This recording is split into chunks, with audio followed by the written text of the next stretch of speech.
And Bryan Nale, your local experts on all things real estate in Middle Tennessee. Listen in as they discuss the current state of the market, the latest trends, and have a little fun while doing it. We do want to say the opinions voiced on this podcast are for general information only and not intended to provide specific advice or recommendations for any individuals. All right, y'all, we're back. And like a good home inspection, these guys are a necessity. Okay. Welcome back. Instant validation. That's it.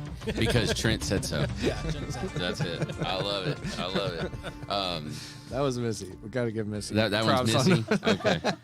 Good. I didn't know if there was going to be some type of a like a good neighbor stuck in there as well. I don't know. That was fun. So, sometimes, Brian, I regret life choices. So, What a way to like start. putting them up to Therapy session here. Yeah, I think it is. I did that with Ronnie, with Ronnie Martin? over at during one of our podcasts before. yeah. You remember that? That got deep, yeah. Man, it sure did. Ronnie's a good dude. But anyway, hey, happy up? Wednesday. It's Wednesday. Did you do anything Monday? I went to Metropolis, Illinois, not to gamble. But it was a gamble if we were going to make it or not. But we went up there to see the eclipse. How about you? Yeah. So we went to Memphis on Sunday, spent the night, and then drove to Heber Springs, Arkansas. So my middle name is Heber. Yeah. Fun fact.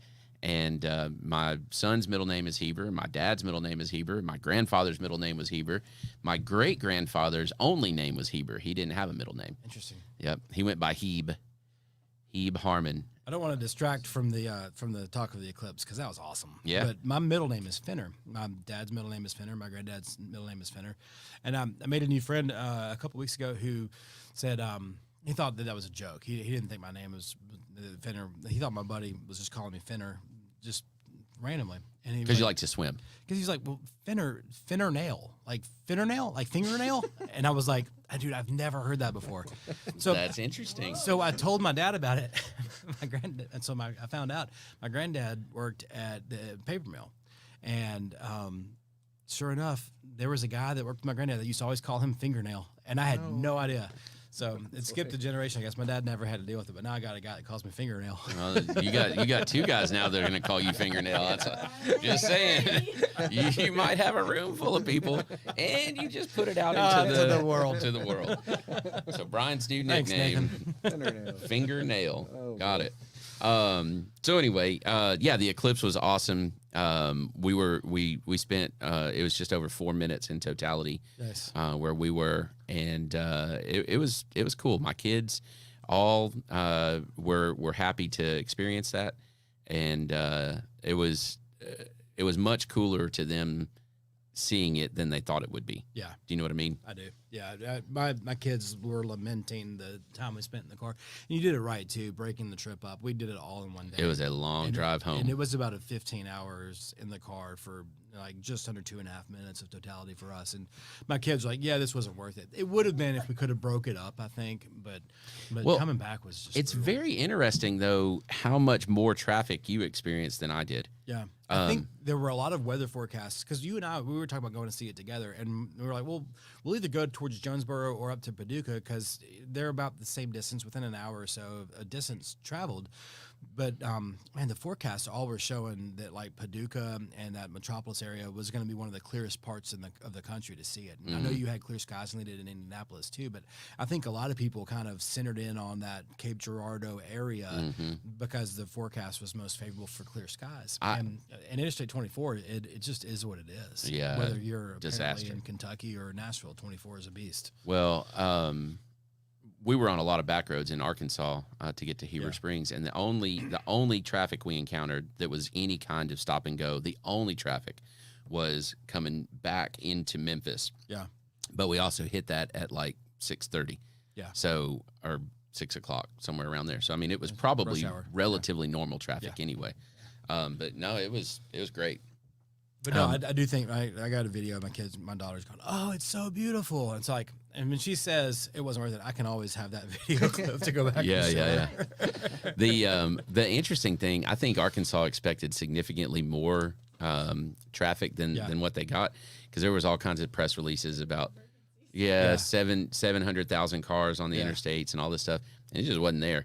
And we stopped at one gas station in somewhere, I don't know where it was, and I bought a drink or whatever, and the guy walks in, and he, like, I guess he obviously knows the cashier or whatever. He's like, well, we dealing with all these extra people real well? And, like, kind of rolls his eyes, and she's like, yeah. So, the Waffle House in Paducah was pretty brutal. Like, they had been, I guess, just annihilated all day long. And by the time we went in there for lunch right after the eclipse, they're like, we're out of everything. They were out of orange juice. I know that. Their attitude reflected that they'd had a hard day. I've never had a bad experience. They were out of something specific to give. Yes. Yes. Didn't have a single one of those things left. Yep. So anyway, fun stuff. Well, let's actually talk about real estate for a minute. Just for a minute, though. We can go back to the eclipse later. Let's talk about real estate the rest of the show. I think that's what people want. Oh, okay. Well, I don't know. All 6 of our viewers. Eclipse talk. All right, Finger, let's get moving here. So this show, we've got some headlines to talk about. Got some fun things to bring up from my headlines. Brian's going to talk about the CPI. We're going to talk a little bit about some market movers and just some interesting things. There's just so much flux going on. I posed the question before, does the amount of information that we have access to now as opposed to even 20 years ago, does it make our market more volatile, right? And the speed at which we get it. Yeah. And I think it does. We also are going to talk a little bit about some high density housing. And of course, we always have our favorite section where we get a funny picture. Although they're probably not meant to be funny, and we talk about those, so it's gonna be great. We'll wrap the show up with a pro tip, and So without further ado, well, let's dive into these headlines.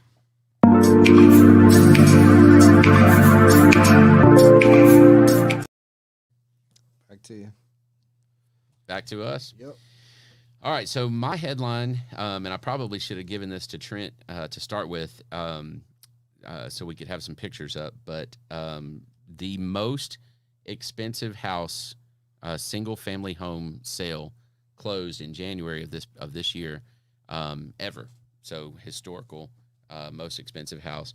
It was 1304 Chickering Road in Belmead, and it closed at $32 million. Most expensive house ever recorded in the state of Tennessee. Now, not the most expensive land deal, obviously, not the most expensive commercial real estate deal, but single-family residence. It's the most expensive one. Now, here's the fun part about that is there is another one that if it sells anywhere remotely close to where it's listed, it will demolish that record. Wow. Yes. So right now, the number 7 most expensive house in the United States is for sale in the kind of that Leapers Fork area of Franklin, 3845 Old 96, 383 acres, 11,000 square foot house. It's got a aquatics facility, private aquatics facility with a retractable roof. That house, I've seen that listing. $65 million. It's built. It's almost like a retreat. It's not almost. It definitely is. It is a retreat. So the question is, will it be a retreat for some gazillionaire to come and spend their time in Tennessee, or is there commercial potential where I don't think so. Not where it is. It's just it's like the Biltmore. $65 million. So the number 7 in the U.S. right now, and like I said, if it sells anywhere close to that price, it'll just demolish the state. Say that address again so folks can look at, because the team that has it listed, they've done a really good job. There's a video. They have. It's beautiful. It's worth the time to go watch it. 2 private lakes, trails, all kinds of stuff. 3845 Old 96. Now here's what's funny about that. This house listed at $65 million, 383 acres, only 11,000 square feet. Makes this other one that's listed, it's probably 3rd most expensive in the state, seem like a screaming deal. And that is 998 Dickinson, Also in the Leapers Fork area, only 37,500,000, but it's got 749 acres and a much larger house. They're going to have some trouble with comps on this one, I believe. I don't think nobody's going to worry about those comps. Can you do a jumbo loan on that? I don't think we could. I don't know. Yeah. I think the interesting thing about this, and the reason that I bring this up as my headline is 10 years ago, this would not be a conversation we would have. No. And so to me, it really speaks to how Nashville and the surrounding area has changed, how it has morphed. And not just the skyline, like everybody's at this point probably seen the picture of, 12 years ago skyline versus now skyline. But not just that, but in ways where people, very wealthy people, want to be here. Yeah. This stuff exists. If you had told me 15 years ago that we would be talking about numerous, like not uncommon at all, to have $1 million+ home in Rutherford County, in Murfreesboro, in Smyrna, I'd be like, you have lost your mind. I mean, there's no way. So some of that, I think, is just from the natural market growth. Sure. Because I see some houses that are $1 million, and I remember walking through some parade of homes for the houses in 2007, 8, 9 that were $800,000 homes. Sure. That are way more impressive than these $1 million current homes. $1 million homes. So, but how many of them existed in Rutherford County? 4. Yeah, I mean, there was one little neighborhood, right? Right. Rucker. That's it. And that was it. And Mirabella too. And now we flirt with 800,000 is not much. No, it's really here. Not. Yeah.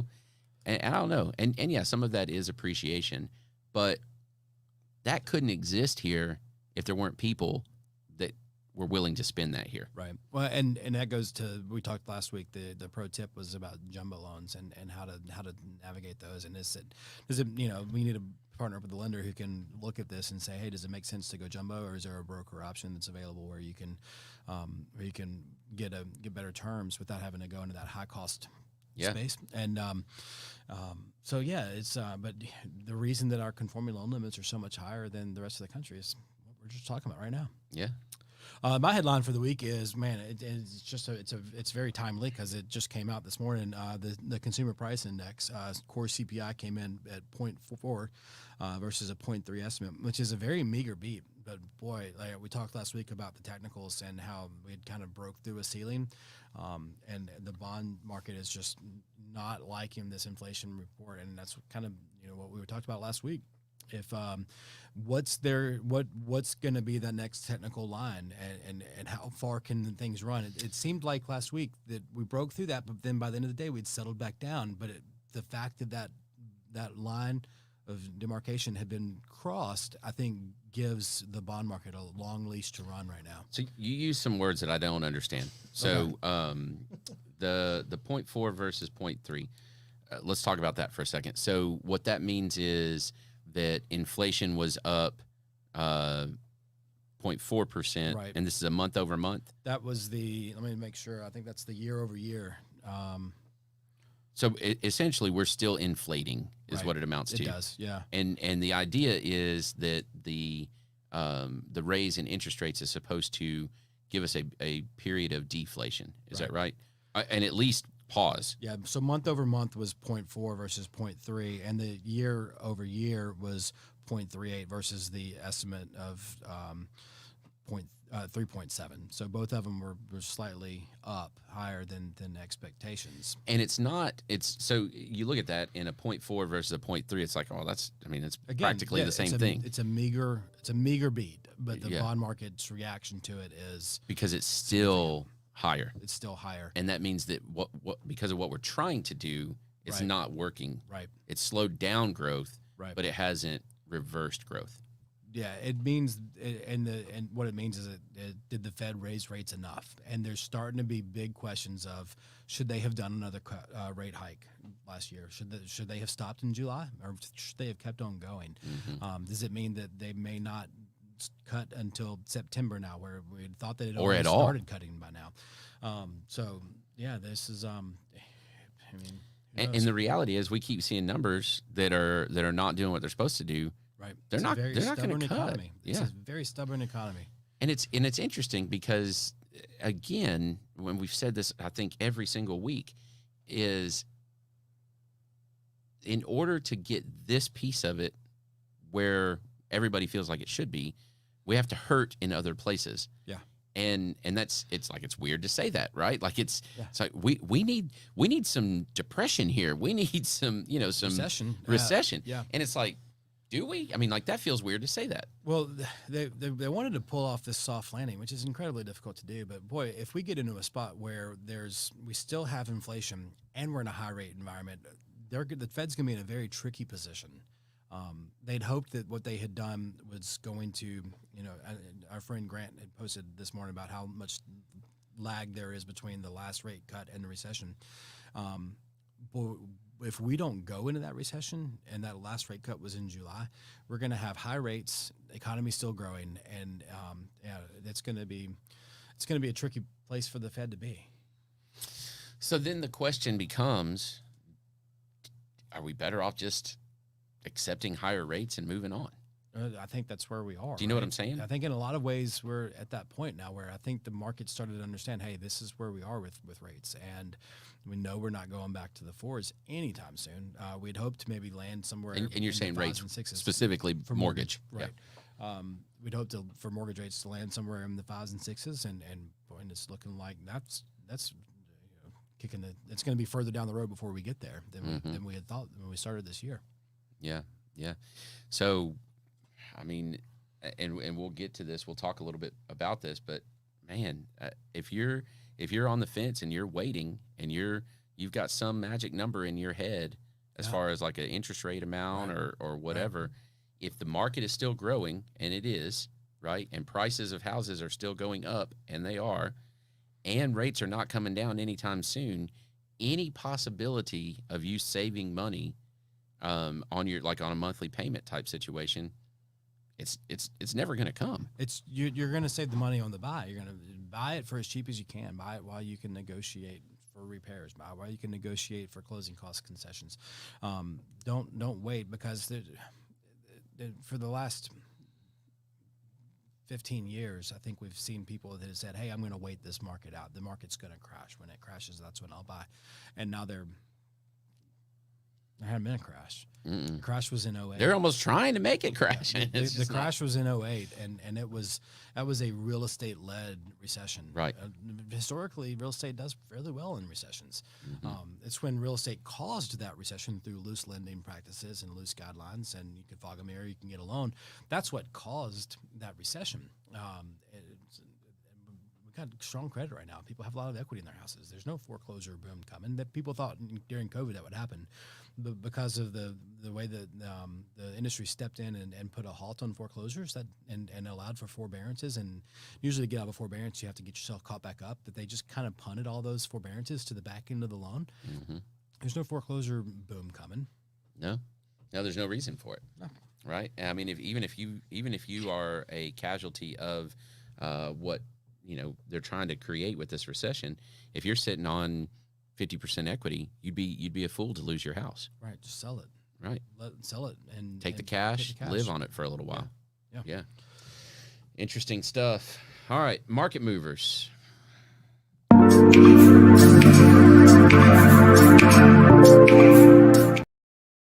Back to you. What you got, bud? This is going to be a light market this week. I mean, which may not be great news, right? And means there's not a lot of data that's going to come out that's going to turn the course of interest rates and the way they're trending. But all I can really look forward to next week is retail sales on Monday.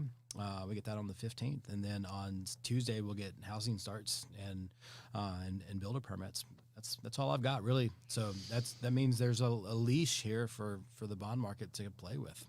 Yeah, and I mean, even those particular things, it's historical stuff, and it's, retail sales is really more consumer sentiment than anything else. So I think it's probably not going to impact rates much. If retail sales is up, that's just going to indicate that the next inflation number reports are going to continue to kind of beat those expectations in a bad way. So if that retail sales number is strong, that's just more gas. Yeah. All right. Let's talk shiny penny for a minute.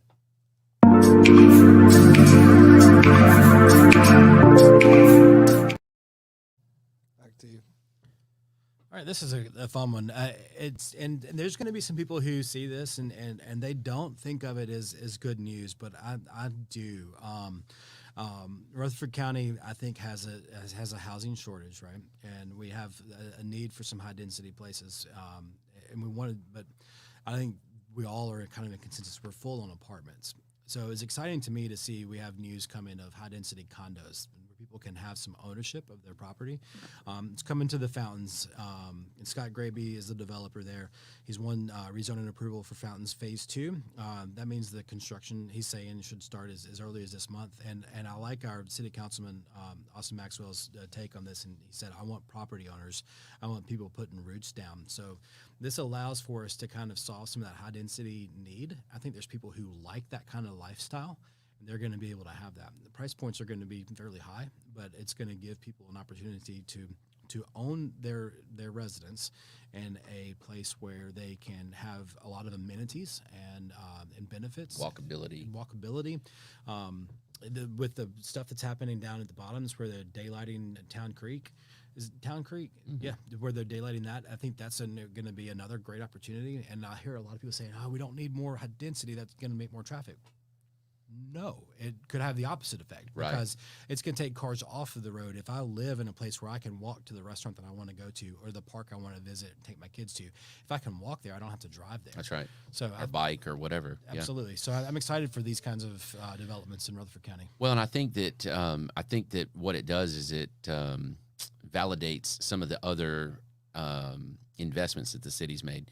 So both of those developments are in a roundabout way on or very, very close to the Greenway system. Right. So that brings that back into play. The Notes Live amphitheater, it will be right across the street basically from this condo that you're talking about. So that validates, that situation. Correct me if I'm wrong, but if you're standing in Medical Center looking at the Fountains, this is going to be on that empty lot to the left. Is that correct? That's in correct. Between yeah. The Fountains and the hospital. That's correct. Yeah. Yeah. So that'll be awesome. Yeah. It's going to have an atrium. It's going to be beautiful. They're going to do it the right way.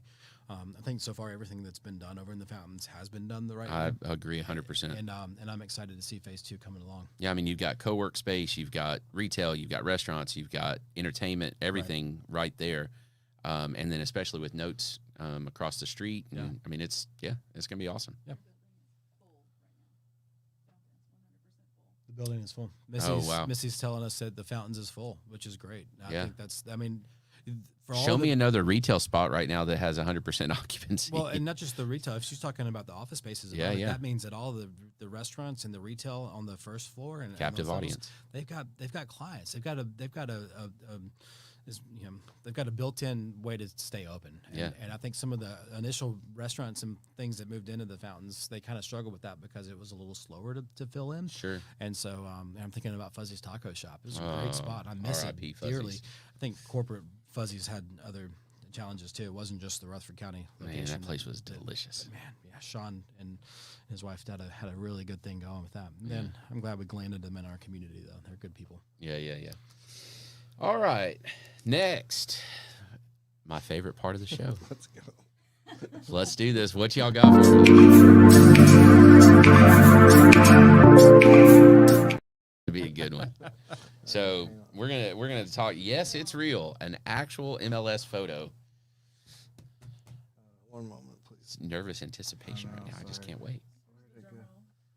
I'm gonna share. Barney Stinson, wait for it.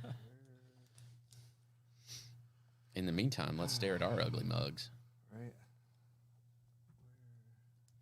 You have a very jolly smile, Brian. Man, Jennifer Duran's responsible for that smile. Oh. It's a baby gate. Door for when you need privacy. So there's a front door. Is that a camera over it? It looks like a camera. That looks like Didn't even notice that. I didn't think. And then a bathroom to the right, maybe a bedroom to the side of that. Mm-hmm. But yeah, you don't want your dog to, when the FedEx guy shows up or the neighbor kids are coming over, you don't want your dog to knock them over as soon as that front door opens. So you put in a little baby gate door for your dog. But in order to make said baby gate, you take a door and chop it in half. Well, and you make a wall. Put nice molding on top. You put in a wall. I mean, I'm going to be honest with you. I've seen way worse. Yeah. I've seen We've seen worse on this show. Yeah. But that is I mean, like, you talk about open floor plan. No, we're just going to go put in a half wall. I mean, it's still square footage. Well, here's the but thing. It's not usable, right? If you're standing, if you stand up from the recliner to greet someone at the door, you don't have to wear pants. That's true. Yeah. I mean, this house was made for Zoom calls. Oh man, that's perfect. Yeah. I don't know. I kind of dig it. I could see me doing this. And that's unfortunate. I'm sorry, Lacey. I love you. Well, y'all are doing a remodel, so I know. Yeah, you might just I'm gonna steal this idea. taking notes. Yeah. That's amazing. I've seen way worse. I mean, I think we all have. mean, That yeah. is an interesting. I mean, I'd love to know if there's a correlation between the camera over the door and the reason for the half wall. It's just a. That's great. Oh.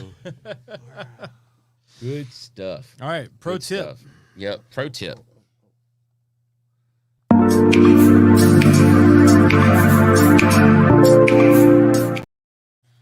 right, back to you. My pro tip kind of goes with what we were talking about with getting off the fence, and I want to tell people that you start earlier, right? So let's say you're renting right now, and your lease runs out in July, okay? And we have a tendency sometimes to be like, okay, lease runs out in July, I got plenty of time. Yes, sort of, right? But there's a process in there. And the earlier you start, the better your situation is going to be at the end of the process. So you start a little earlier, you talk with me, we get you talking to Bryan as well. We figure out exactly what you want to do. We start looking. There is a huge lack of inventory, so it might take us a little bit to find what you want. What you don't want to do is have to hurry. You don't want to hit June 15th and be like, oh crap, it's 30 days for me to close, and so I've got 15 days to find the house that I'm looking for. Yeah. Because if you are picky at all, and I'm using that term on purpose, you should be picky. I was going to say the same thing. You should be picky. You're buying a home. Yeah, it's a big deal. Yeah. Now, if your time frame is 2 years and you're going to hold it as a rental house, and you still need to be picky. It's just a different picky. You make your money on the buy. That's right. It's just a different picky. So start early, right? And then the flip side of that, on your side of things, on the starting early, you come talk to me. We get you in touch with Bryan 3, 4, 5 months before you actually have to move. Bryan can look at all of your situation and say, look, the best thing for you to do is between now and now, save $10,000, or, see if you can handle this payment, right? Yeah. Pay yourself the difference type thing. Yes, I right. love that. Or, hey, you've got a 710 credit score. Yeah. If we can do these couple of little items over the next 3 months and we do a rescore at that point, it's going to make this difference on your interest rate or whatever. Right. Right. It can put you in position to make to better your situation. And I love I want to say what when you say pay yourself the difference. I talk to a lot of people and they're like, I really want this in a home. Well, and this is how much money I have to put down.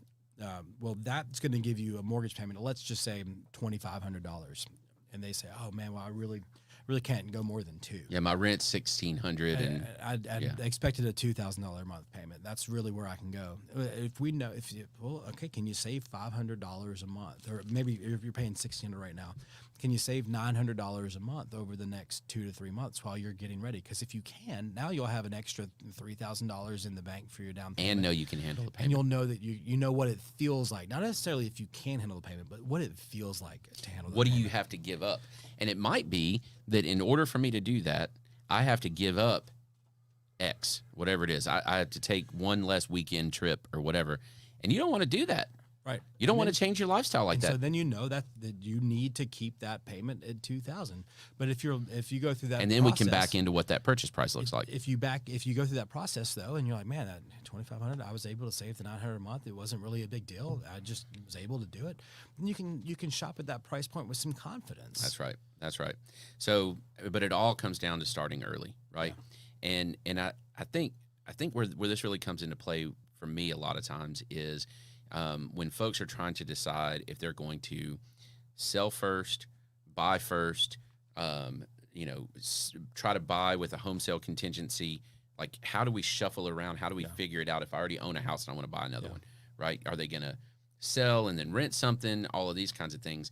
And as we're starting to think about that, the number one piece of advice that I give folks is don't put yourself in a position that you have to hurry in this market, because houses that are great are going really fast. And not only are they going fast, but there's competition. So we might hit a multiple offer situation. Yeah. Very possible. So that's one reason that you don't want to wait, right? Because we might have to do it 2 or 3 times. Yeah. So that's one. And then there's just not that much inventory. So those two issues compound. So that means you might end up, all your inventory is new construction. You might not be able to buy that house for 4 months. Well, they might still be building it. Let's talk about your situation. Maybe this person's lease expires in July. Okay, so a lot of people don't realize if you buy a house in June, your first mortgage payment's not due until August 1st. So you're not doubled up. You can actually move at your pace. If you go under contract in the month of May and you close in the month of June, you still have your access to your apartment all through July. And you can move your stuff over. You can paint some walls before you move any furniture in. You can get that house set up. And you're not moving over the course of a weekend. Right. You can give yourself some flexibility with your move, but also with the timing, because you might shop all through May and not see anything that you like. That's it. And then you might shop in June and find the right one. You can still close on time, but you started the process. It took you 45 days to get there. Well, I'll sum it up like this. There's 3 components to buying a house, in my opinion. I can find you exactly the house you're looking for, so you can be picky, right? I can get you a great deal on a house, right? We can negotiate our socks off and get a great deal on it. Or I can get you somewhere really quickly. And usually I can accomplish 2 of those 3. Right. 3 out of 3, whew, it's tough. It's not impossible. It takes some stars to line up, though. It's like no matter how good you are as a real estate agent, it takes a little bit of luck and fortune, and the stars are just lining up for that to work out for somebody to get all 3. Yeah. It's not impossible. Yeah. It is pretty unlikely. So start early. Don't sit around and wait, because you may have you might have cash in your mattress that needs to be deposited in season. And you don't even know what that means yet. To Jonathan's point, there may be an opportunity with your credit report to make a couple of minor adjustments on a credit card balance, and boom, all of a sudden your credit score is 20, 30 points higher, and you're getting better terms on your financing. So there's a lot of good reasons to start that process early. And what is early? I'd say 6 months. I'd say you need to have that conversation 6 months. 6 months out is when you should start having that conversation. Yep, I agree. That's it. That's my pro tip. Love it. Is that the show? Closing remarks. We have an outline, by the way. It's pretty awesome. I've never had these with any other show, so it's kind of fantastic. Just kind of recap the show. Consumer price index, inflation reports are still king in this market. They're still driving interest rates more than anything else, and interest rates are driving a lot of your consumer confidence. They're driving a lot of your of the decisions that people are making. So we're going to see where this thing goes over the course of the next several months, and what the Fed's reaction to it's going to be. And if we hit that recession that they need us to hit to be able to start lowering rates. So I think that's the big takeaway from this week. And then going into next week, it's really just kind of, I think it's a buckle up kind of market. Yeah, I agree. And all the more reason to start early. Yeah. So that's it. That's good. You're out next week, right? Is that next week or the next week? I think you said the 17th. Oh, that is next week. Yeah. I'm out next week. So stay tuned. We'll figure out if I'm going to host this thing solo, if we have somebody coming in. Missy, you have any updates for us? Missy can do it. Jonathan just tell us what he's doing. What are you doing next week? Oh, yeah. Yeah. I was like, I don't know. What am I doing? So next week, I'll actually be speaking on a panel over at Middle Tennessee Association of Realtors. It is open, so if you're interested in hearing about short-term rentals, how to do them, how not to do them, mistakes that I've learned, that kind of thing. Please come and learn from my mistakes so you don't have to make them yourself. So there's several of us on that panel. I think there's 4 or 5 speakers. Courtney Yates helped organize it, and it's gonna be fantastic. That's awesome. I mean, if you're watching this show and you're sticking with us and you're hoping to get subject matter expert kind of quality, this man right here is on a panel. How about that? There you go. So that brought the IQ of that panel down. It's going to be terrible, but anyway, no, it'll be really good. So check that out. You can go to Middle Tennessee Association of Realtors website and get some times and all of that stuff, some specifics. I'm sure there's an RSVP on there, so check that out. All right, Trent, wrap us up. Run it. I do have one thing. Yeah. I do need to give a shout out to Phillip Byard with Music City Hardscapes and Music City Pawn Pros. He officially joined the 1200 Club. That's a new thing we're launching with Spread the Positive. We're looking for 100 businesses at $100 a month for a calendar year commitment. Got a little slide thing I put together just for the people looking on here. But basically, you get 12 studio sessions throughout the year, access to people and shows on the network, merch discounts, custom ad reads, basically just kind of the support behind the scenes to keep producing all these shows and stuff. So Awesome. Phillip was one of the first people. He's a really good dude, veteran, insanely talented at the work he does. So. He and I are working on setting up a coffee. I'm pumped for y'all to meet. He's a really good guy and officially one of the people that has joined the 1200 Club. So Can't wait to meet you, Phillip. Yep. So big shouts to Phillip. And if y'all have any questions about the 1200 Club, it's coming together really.